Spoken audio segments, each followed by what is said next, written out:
السلام عليكم ورحمة الله وبركاته أعزائي المشاهدين والمتابعين في كل مكان، مرحب بكم. ازيكم عاملين ايه؟ النهاردة في معانا فردة كاوتش من نوع شيت. احنا بنعمل عليها تجربة ان احنا بنشوف ايه مكوناتها من الداخل، لان في شكاوي كتير الفترة اللي فاتت بسبب ان الكاوتش بيبوظ، يعني ما بيكملش شهر واتنين او تلاتة. بتلاقي في خبطة في الفردة. فاحنا دلوقتي مع بعض كده هنشوف الفردة من جوه. ان المفروض بيكون فيها او من مواصفات فردة الكاوتش يقول لك 8 تيلة. التيلة دي يعني ايه؟ بيكون في من جوه فردة الكاوتش المفروض بيكون فيه سلك.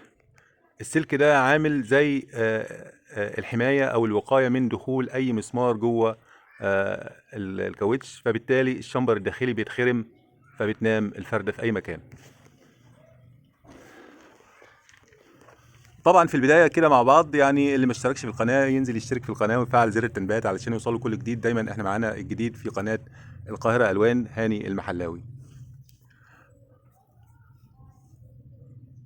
طبعا الفرده يعني انت مش هتقدر تعرف الفرده دي اصلي او تقليد الا لما نعمل حاجه زي دي، زي ما انتم شايفين كده، ان احنا نحاول نقطع الفرده ونشوف هل فعلا في سلك حمايه في الداخل ولا لا. طبعا الفرده من بره مظهرها بيبان فرده قويه وتستحمل، بس احنا عايزين نشوف ايه اللي هيشيل او يمنع دخول آه المسمار او حتة ازاز او اي حاجة في الطريق جوه الفردة فتبوظ. ومن الكاوتش اللي كان مسمع في السوق الفترة اللي فاتت كاوتش شيت، واحنا يعني قررنا نجيب فردة شيت علشان نعرف اذا كان فيها تيل من جوه ولا لا. وفي طبعا انواع كتير بتنزل مع التوك توك، زي كان زمان كاوتش ميلر، كان برضو له علامة تجارية مشهورة في السوق والكل بيثق فيه. بس مع مرور الوقت وتغير سعر الكاوتش وزيادة أسعاره زيادة جنونية، فبالتالي يعني كان سعر الفردة الأول 150 وكان أقل من 100 جنيه في بداية نزول التوك توك مصر. لكن بتغير الأحوال وتغير سعر الدولار ارتفعت سعر فردة الكاوتش، وصلت ل 650 و660، واحيانا بتلاقي فرده ب 750 جنيه اللي هي ايه، بتيجي مع التوك توك وهو جديد. بس ده ما يمنعش ان تكون الفرده اللي نازله في التوك توك برضو يكون يعني شغل اي كلام.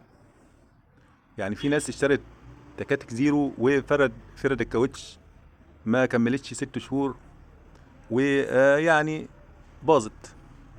ودي حقيقه يعني، واي حد حصل معاه الموضوع ده يعني ينزل في كومنتات يحط رأيه في تعليق.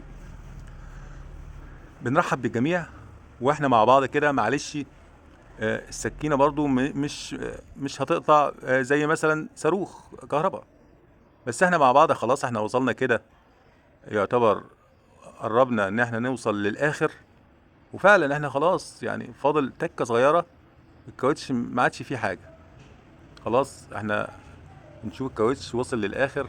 الفردة خلاص هتتخرم خالص ومش لاقينا حتة سلك، يعني اللي هي الحماية اللي هي 8 تيلة زي ما بيقولوا.